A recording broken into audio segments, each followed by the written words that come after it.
dan junta mulai kewalahan. Apa yang dilakukan junta? Mewajibkan militer ke anak-anak muda Rohingya. Bayangkan lu permintaan, bisa nggak mereka dideportasi balik ke Bangladesh? Nah ini kan pertanyaannya yang sering muncul. Karena dia dari camp Bangladesh. Jawabannya adalah apa kemudian solusi jangka panjang? Ada 3 solusi jangka panjang untuk penanganan pengungsi. 1. Silahkan subscribe, like, dan nyalakan loncengnya. Saya akan sedikit menjelaskan tentang, kalau di sini mungkin peran UNHCR sekali ya. Mungkin yang perlu jadi fokusnya, agar kemudian kita bisa tahu, tadi disebutkan juga badan-badan PBB, jadi ketika memang negara tidak hadir, maka kemudian akan ada badan-badan PBB yang untuk coba mengingatkan kembali atau menyeimbangkan. Nah di sini kita akan melihat keberadaan UNHCR sendiri dalam hal kepengungsian. Kalau tadi kita sudah sepakat ya, maka sebenarnya tidak ada lagi perdebatan kalau kita berbicara tentang tatanan negara, aturan kenegaraan sudah ada, dan kalau dalam berbicara tentang penanganan pengungsi di Indonesia itu sudah ada Perpres 125, artinya sudah ada payung hukumnya.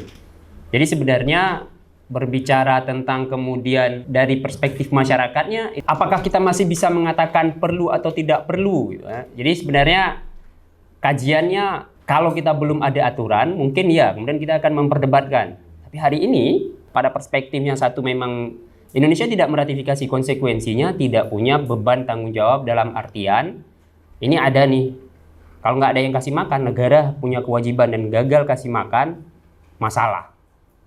Dengan tidak meratifikasi, ketika gagal tidak kasih makan pun tidak bisa disalahkan. Kenapa? Karena tidak ada kewajiban di sana. Gitu ya. Tetapi pada kebiasaannya, Indonesia sudah menerima pengungsi atau sudah terlibat dalam kegiatan-kegiatan kepengungsian sudah cukup lama. Jadi ini sedikit mungkin sejarah kalau kita berbicara tentang kepengungsian di Indonesia dan kapan sebenarnya pertama sekali UNHCR hadir. Jadi PBB, walaupun badan PBB, kehadiran mereka di satu-satu negara juga atas kebutuhan dari negara tersebut. Jadi bukan kita datang kemudian mengatur negara ya. Maka tadi di awal sepakat bahwa negara, kekuasaan mutlak ada di negara. Ini memang yang kemudian menjadi polemiknya, menjadi masalah, karena kekuasaan itu mutlak ada di negara dan tidak bisa diganggu-gugat oleh orang lain. Ada batasan-batasan tertentu seperti tadi yang sudah dijelaskan. Itu juga menjadi sebenarnya ada plus minusnya. Tapi di saat yang bersamaan kita harus mengakui bahwa memang tinggal sekarang kita nih sebagai orang yang ada di dalam negara ini atau calon-calon pemimpin masa depan, seperti apa kita akan shaping the nation gitu. Tapi kemudian kemutlakan hak ini kemana diarahkan? Itu tadi yang maksudnya dijaga atau diingatkan. Terkait dengan UNHCR, nah ini mungkin sedikit sejarah gitu ya. Nah UNHCR pertama sekali hadir di Indonesia itu pada respon pertama sekali kepengungsian Vietnam. Nah, itu pertama sekali. Pertama sekali sejarahnya kita diminta hadir ketika negara pada waktu itu kebanyakan pengungsi perahu lah, waktu itu dikatakan pengungsi perahu itu masa pergerakannya yang ditempatkan di Pulau Galang, Vietnam yang ditempatkan di Pulau Galang itu sekitar ribuan yang datang. Itu perang konflik di Vietnam yang mendorong mereka bergerak ke Indonesia. Sama kasusnya dengan Rohingya ini, tidak hanya Indonesia sebenarnya, dan di negara-negara tetangga yang lain juga mereka hadir. Tapi itu ribuan. Apa yang kemudian dilakukan? Negara kebingungan. Apa yang perlu dilakukan? Maka kemudian dimintalah kita hadir. UNHCR untuk hadir. Kenapa UNHCR diminta untuk hadir? Karena memang secara mandatnya kita adalah di kepengungsian.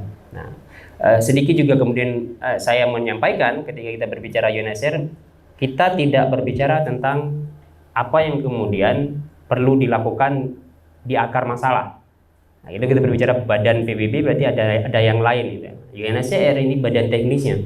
Artinya badan teknisnya ada masalah, kita datang, itu yang kita urusin.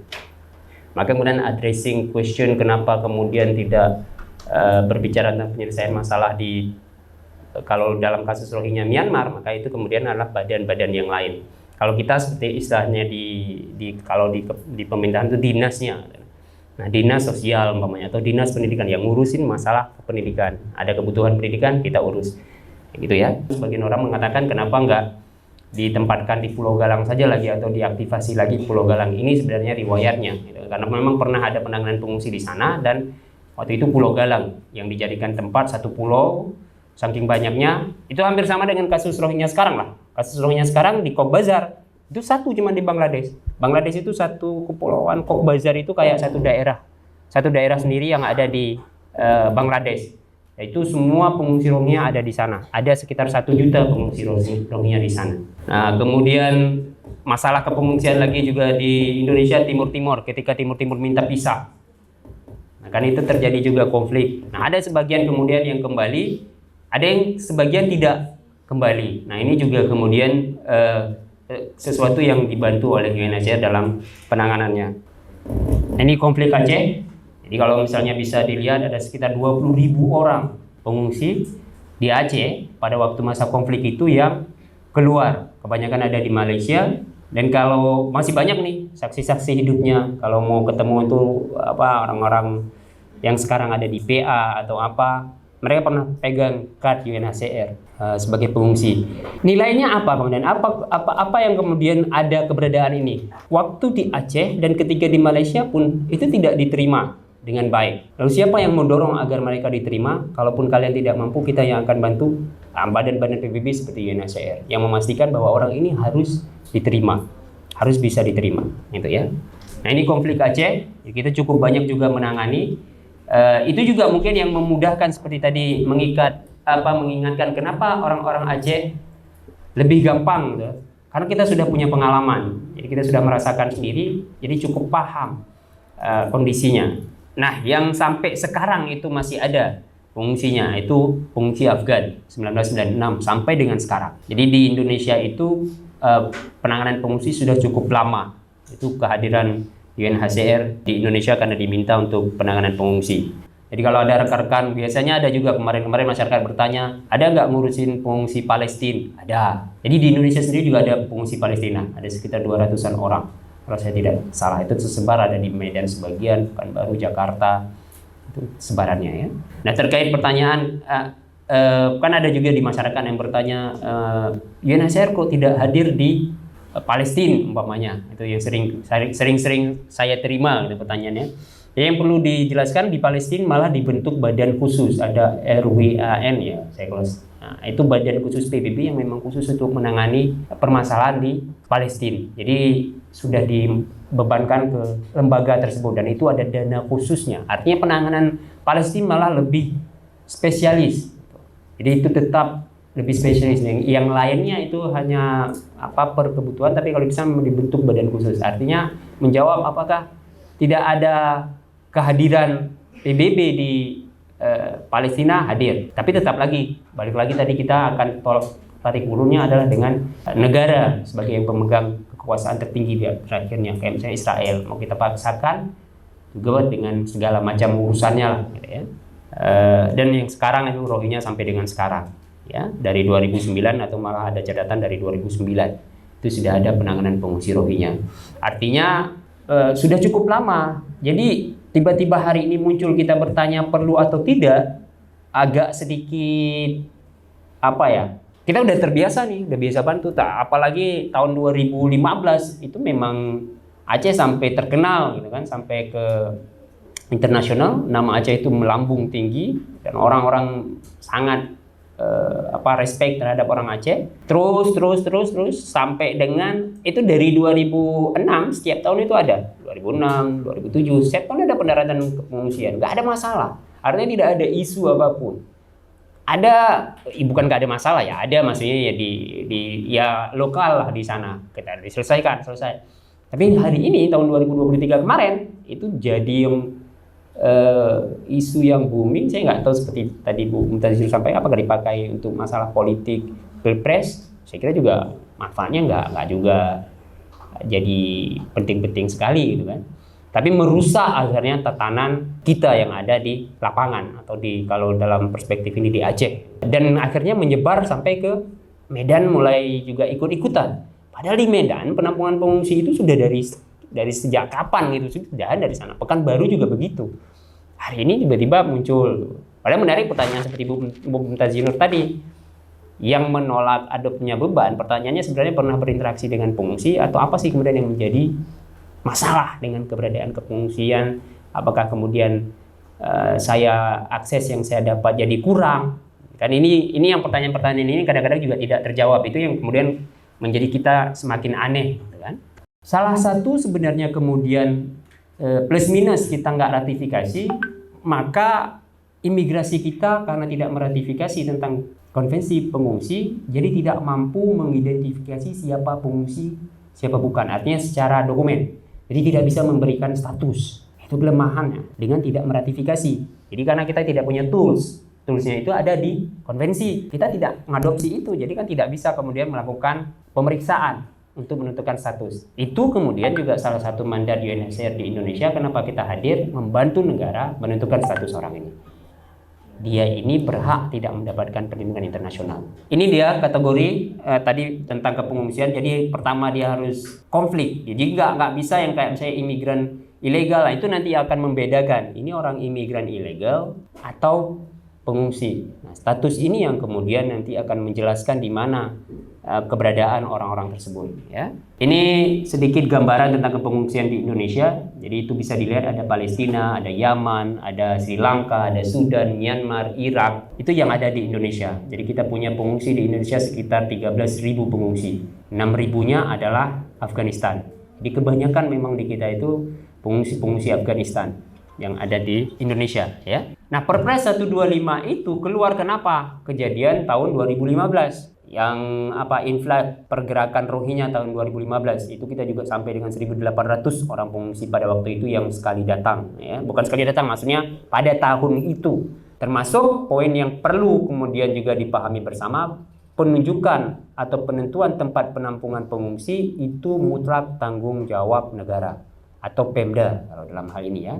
Bukan di UNHCR. Nah, posisi UNHCR di mana? Sama seperti tadi saya katakan, kita backup. Kita membantu negara. Satu, tadi seperti disampaikan Bu Mumtaz Zinur, ketika kita tidak meratifikasi, tidak ada kewajiban daripada kita untuk membiayai. Itu nggak boleh ngambil dari APBD. Ini yang perlu juga mungkin dipahami bersama. Penanganan pengungsi tidak ada dana dari APBD. Tidak ada dana dari APBN. Karena nggak boleh memang. Pakai, langsung ditangkap. Nggak bisa pakai. Nah, itu kemudian, ini kemitraan kita akhirnya. Jadi yang diminta di sini di Indonesia hanya keizinan untuk mereka bisa sementara tinggal di sini. Nah, kebutuhan mereka siapa yang akan menanggung? Nah, itu tadi ada lembaga-lembaga internasional. Belum bisa di force ke Indonesia sendiri. Karena Indonesia sendiri masih dengan banyak yang perlu diurus dan itu dipahami. Jadi, dan juga tidak meratifikasi. Itu tadi mungkin pilihannya tidak meratifikasi, mungkin salah satu yang itu. Tapi kemudian ada sedikit kekurangan, kita akan tergantung kepada orang lain. Dalam hal ini, imigrasi akan tergantung kepada UNHCR untuk menentukan siapa orang ini. Benar nggak dia itu pengungsi atau bukan. Masa mereka mau merdeka, Myanmar mau merdeka sama seperti kita. Itu kan ada Sumpah Pemuda. Itu kan anak-anak muda semua diundang mewakili perwakilan satu orang. Hal yang sama juga diadopsi. Mereka itu kan merdekanya belakangan ya dengan kita. Myanmar itu belakangan dengan kita. 1904 berapa, kalau kita 45 dia 47, 48 gitu. Jadi ada beberapa etnis tidak diundang, itu termasuk salah satunya Rohingya, kemudian ada Chin, dan ada beberapa etnis yang lain. Hari ini konflik di Rakhine itu sebenarnya tidak hanya Rohingya. Jadi memang permasalahannya dengan Myanmar sendiri. Rakhine itu salah satu daerah, kalau kita bahasa kita di sini mungkin Aceh lah itu. Tapi kalau kita kan orang Aceh saja ya. Tapi di Rakhine itu ada Rohingya, ada Chin, ada Kachin. Nah, wilayahnya ini wilayah subur ataupun istilahnya SDA-nya banyak. Jadi dia itu punya minyak, punya emas, dan yang macam-macam lah. Itu adanya di Rakhine. Nah, kebetulan itu ditempati oleh kaum-kaum ini, minoritas ini. Nah, itu juga salah satu katanya konflik di sana, permasalahannya juga dengan itu. Nah, kalau yang bagi Chin atau Kachin tadi, mereka juga beragama Buddha. Sama kayak kita di sinilah. Kalau tadi konflik kita dengan pemerintah pusat, ya kan kita bukan karena beda agama, isunya bukan itu. Tetapi bagi Rohingya kemudian diperparah dengan isu keagamaan. Nah, kalau misalnya kita mau melihat pergeseran mereka, ini yang kemudian pergeseran ke pengungsian itu di India ada sekitar 20.000, terus di Thailand ada sekitar 60.000 pengungsi. Di kita tadi sudah saya sebutkan sekitar 13.000 atau 12.000 sekian lah. Kemudian Malaysia yang banyak. Malaysia itu sekitar 150.000 pengungsi. Ya, sampai dengan sekarang. Yang terdata ya. Kita tidak bicara yang tidak terdata.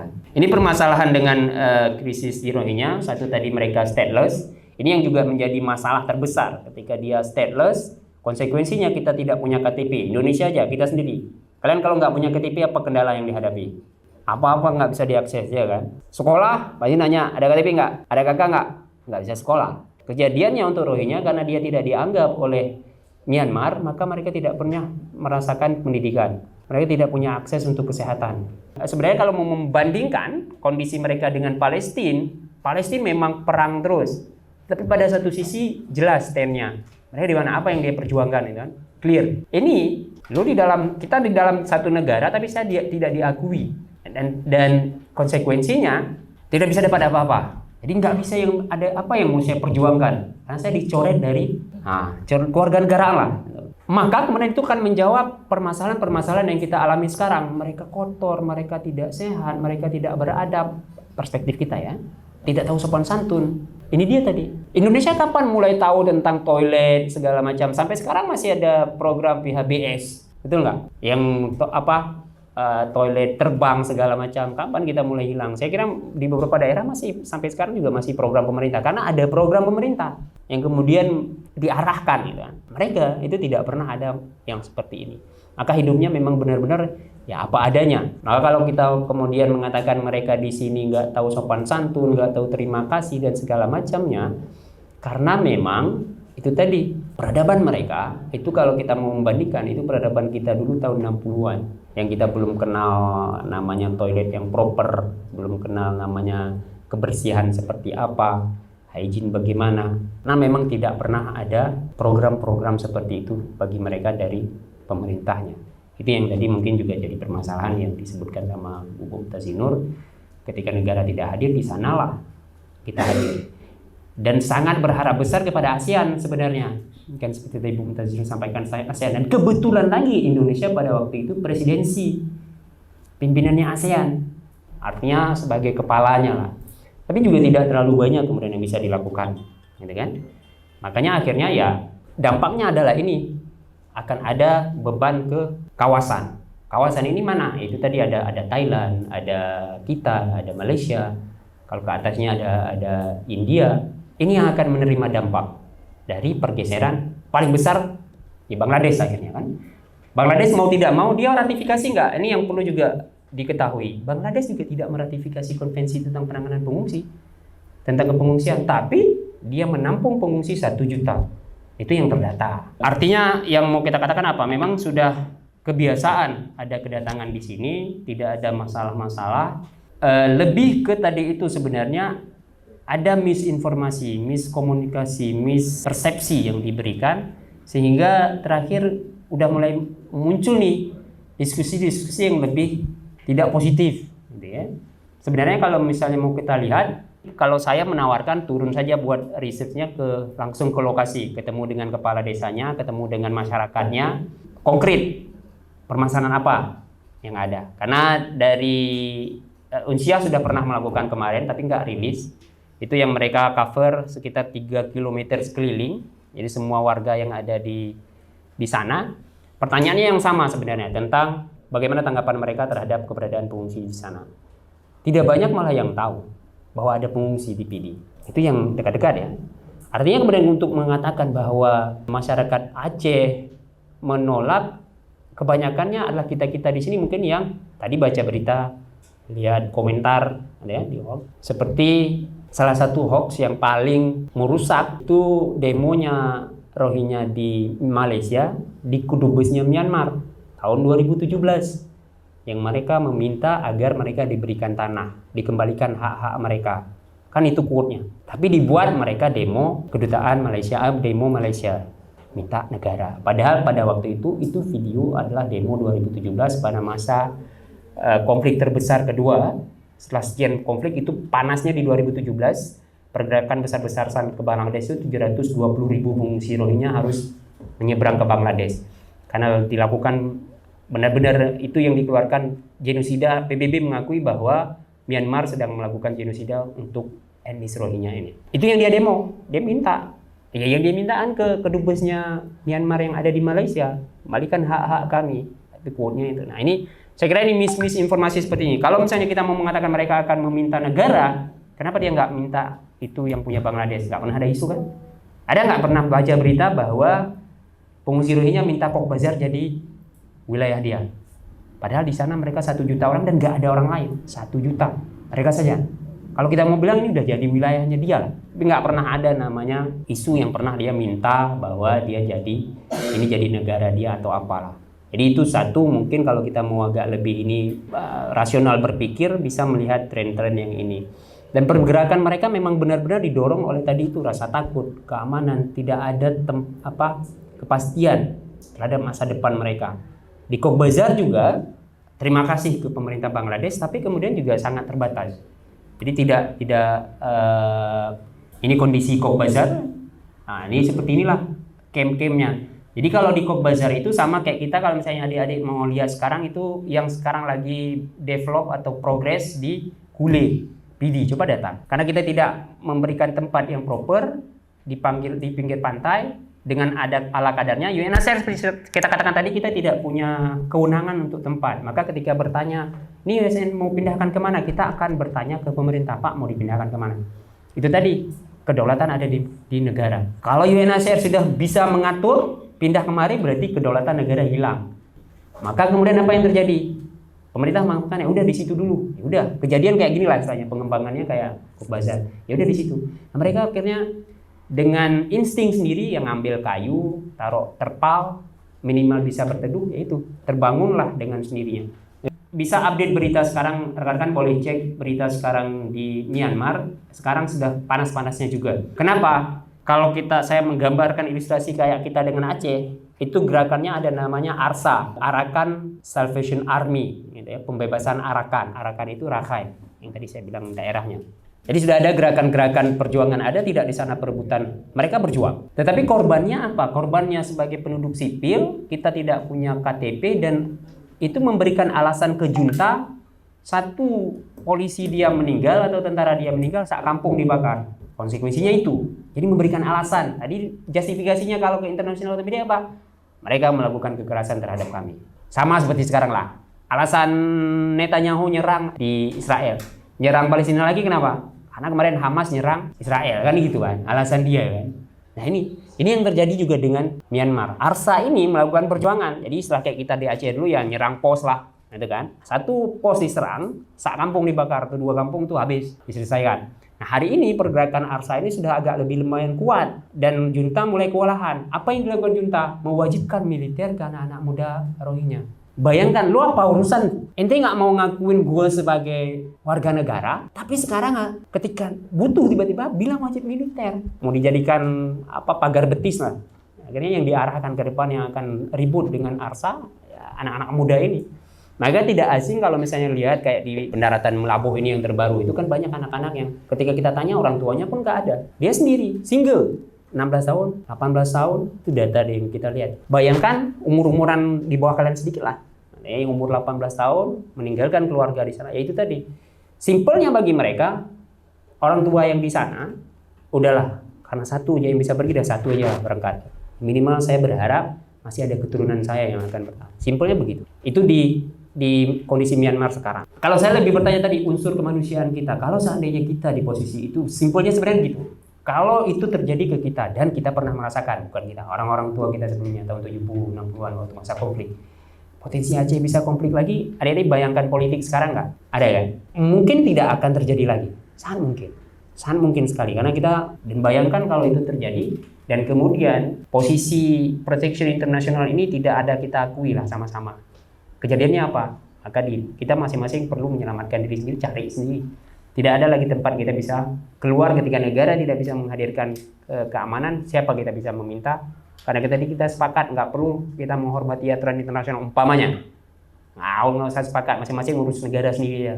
Itu kejadiannya. Jadi ada keluarga, istrinya tidur di tempat penampungan perempuan sendiri, laki tidur di tempat penampungan laki-laki sendiri. Jadi belum bisa kita atur sedemikian rupa ada kamar untuk family. Tadi ini yang akhirnya menimbulkan masalah-masalah lanjutan. Masalah-masalah tadi kita berbicara tentang pelanggaran syariat dan yang lain, karena memang ada kita sudah menempatkan mereka, dan tempat ini yang kemudian kita katakan, dan itu yang kita mohon, kalau memang kita mau melakukan, ayo kita lakukan dengan baik gitu. Tinggal tunjuk satu tempat yang baik, dan dari rekan-rekan dari UNHCR, IOM maupun lembaga-lembaga lain itu sudah siap untuk bisa menstandarkan, membantu penyandarannya, standarnya. Nah, ini dia sedikit prinsip-prinsip hukum internasional dalam perlindungan pengungsi. Ada 3 prinsip. Next, ada non-refoulement, itu tadi yang bahwa mereka ketika sudah ada di satu negara nggak boleh ditolak, jadi dia harus dilindungi. Itu satu, non-refoulement prinsipnya. Tidak boleh dikembalikan ke tempat asalnya yang bisa mengancam jiwanya kembali. Makanya permintaan bisa nggak mereka dideportasi balik ke Bangladesh? Nah, ini kan pertanyaannya yang sering muncul. Karena dia dari camp Bangladesh. Maka pertanyaan itu juga jawabannya adalah Bangladesh juga akan bilang dia bukan warga negara saya bantu dia tampung di sini sebentar. Kemudian hari ini mau dikembalikan ke saya atas dasar apa? Kalau kita berbicara tentang pengembalian, itu adalah ke Myanmar. Nah, posisinya sekarang apa status Myanmar? Bagaimana kondisi Myanmar? Boleh nggak dikembalikan? Nggak bisa. Kenapa? Karena satu, Myanmar sendiri sampai sekarang belum mau mengangkat belum mau menerima mereka sebagai warga negara dan memastikan perlindungan untuk mereka.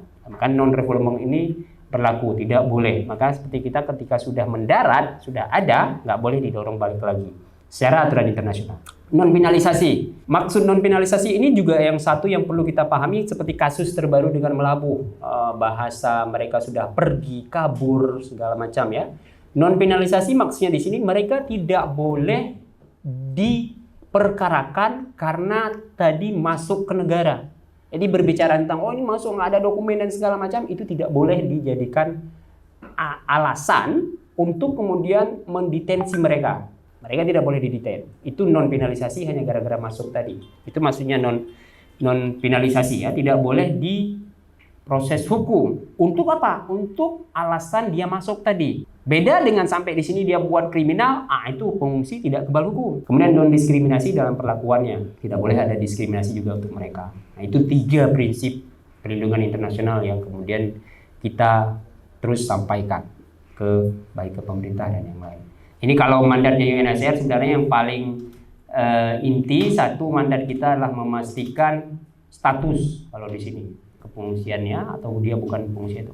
Solusi jangka panjang. Nah, ada berbicara tentang apa kemudian solusi jangka panjang. Ada 3 solusi jangka panjang untuk penanganan pengungsi. Satu, resettlement. Itu yang sering disebutkan. Di sini kan juga masyarakat, kenapa dia nggak langsung ditempatkan ke negara ketiga? Ini juga yang kemudian yang perlu kita pahami bersama, proses ketika umpamanya Indonesia meratifikasi, apakah kemudian Indonesia juga harus serta-merta menerima? Balik lagi, negara punya wewenang untuk mengatur mekanisme.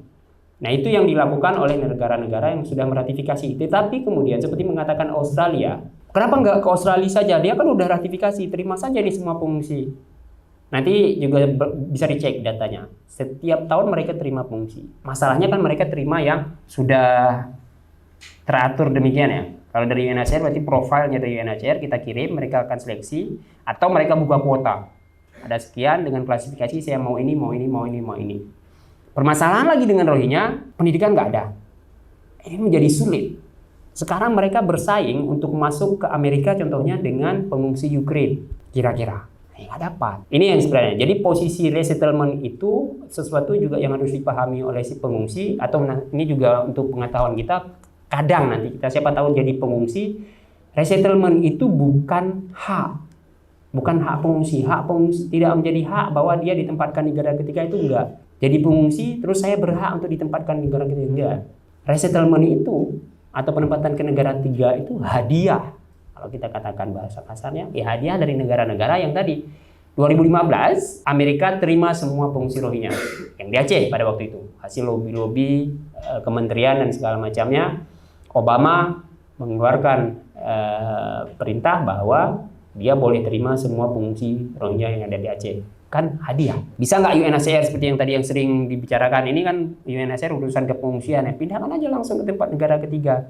Balik tadi, kita tadi normanya apa? Negara punya kedaulatan.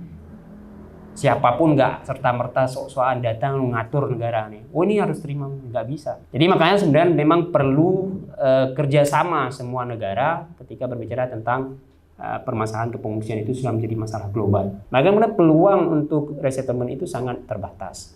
Nah, itu satu. Jadi untuk Rohingya sulit juga satu ya. Voluntary repatriation ini yang juga salah satu solusi jangka panjang, pengembalian secara sukarela. Syaratnya apa? Negaranya aman, boleh pulang. Kalau memang Myanmar sudah aman, sudah terima mereka dan sudah menjamin keselamatan mereka, kita bisa kembalikan mereka ke Myanmar. Kasus Aceh, banyak nggak yang pulang? Banyak. Masih ada nih orang-orang kita yang pegang kartu card sampai sekarang mereka masih pegang UNHCR card. Dan kemudian yang terakhir, integrasi lokal. Nah, karena permasalahan itu, kuota terbatas untuk resettlement, lalu UNHCR juga mengembangkan alternatif-alternatif yang lain atau complementary pathway. Caranya apa? Selama mereka berada di Indonesia, satu yang perlu dicatat, tidak perlu khawatir, Indonesia belum pada posisi bisa menerima mereka sebagai warga negara. Maka peluang untuk jadi warga negara Indonesia nggak ada. Itu satu, nggak perlu khawatir. Secara hukum nggak bisa. Mereka tidak akan pernah jadi warga negara Indonesia. Tetapi sebagai negara transit, selama mereka di sini, itu yang kemudian akan kita coba bekali. Kasih dia pendidikan. Karena kemudian apa? Ada complementary pathway yang lain yang boleh dimanfaatkan. Scholarship umpamanya. Dengan scholarship itu ada beberapa yang dapat beasiswa ke luar negeri, akhirnya pindah ke luar negeri, tinggal di sana. Syarat untuk bisa dapat scholarship bagaimana? Ya kan harus ada pendidikan dulu. Makanya kemudian selama mereka tinggal di sini akan dibekali. Itu satu. Yang kedua, ada juga kemudian kita mencoba memetakan di negara-negara mana ada kebutuhan pekerjaan apa. Itu kemudian dilatih si pengungsi yang ada di sini untuk bisa memenuhi kriteria ini, kemudian ditawarkan. Tahun kemarin itu satu dari Rohingya yang jadi programmer dan diterima ke Kanada. Jadi itu juga salah satu complementary pathway yang dilakukan. Di beberapa tempat itu mahasiswa pengungsi bisa kuliah. Itu ada satu mahasiswa pengungsi kita di Minaraya kemarin diterima di kampus di Makassar. Jadi kemudian kita pindahkan ke Makassar untuk bisa kuliah. Nah, ini salah satu yang sudah kita jajaki mungkin nanti dengan UIN ataupun dengan Unsia. Nah, ini mungkin sedikit closing statement terakhir bahwa pemenuhan tanggung jawab terhadap pemenuhan HAM itu adanya di negara. Posisi kita non pemerintahan atau negara badan-badan PBB dan membackup kebijakan tersebut. Oke. Ini yang paling penting. Di 2 HAM itu setiap orang berhak mencari suaka dan Indonesia ada di undang-undangnya. Makanya kemudian siapapun yang datang ke Indonesia kemudian mengajukan diri, angkat tangan, saya mencari suaka. Ini klaim awal ya, prosesnya begitu. Kan klaim awal dulu, saya mencari suaka. Itu masuk di sini undang-undang, bahwa dia harus diproses. Nah, di sini permasalahan prosesnya, karena negara kita tidak meratifikasi, maka tidak mampu memproses, UNHCR masuk, diminta bantu untuk melakukan proses penentuan status bagi para pencari suaka. Ya, lanjut. Oke, saya kira itu untuk pengantar. Jadi itu tadi menambahkan apa yang secara teoritis sudah disampaikan panjang lebar oleh Bu Mumtazah Nur. Saya tunggu diskusinya. Saya berharap lebih banyak diskusi yang bisa kita lakukan untuk memperkuat isu-isu lapangan aja yang sering didengar biar kita coba luruskan sama-sama di sini. Tapi satu yang pasti saya mau mengatakan necessity atau humanity dua-duanya ini adalah satu kesatuan dan sebenarnya sudah tidak ada lagi tawar-menawar, karena kalau kita menawar, tempatkan posisi kita. Kalau saudara lagi di posisi itu, ini ada orang nawar nih, nggak boleh nih terima pengungsi segala macam, nggak perlu dilindungi itu, dia punya urusan sendiri. Contoh misalnya di Aceh atau Indonesia, kira-kira seperti apa. Nah itu mungkin sebagai closingnya. Terima kasih banyak. Mohon maaf atas segala kekurangan. Jika video ini bermanfaat untuk Anda, silakan subscribe, like, dan nyalakan loncengnya.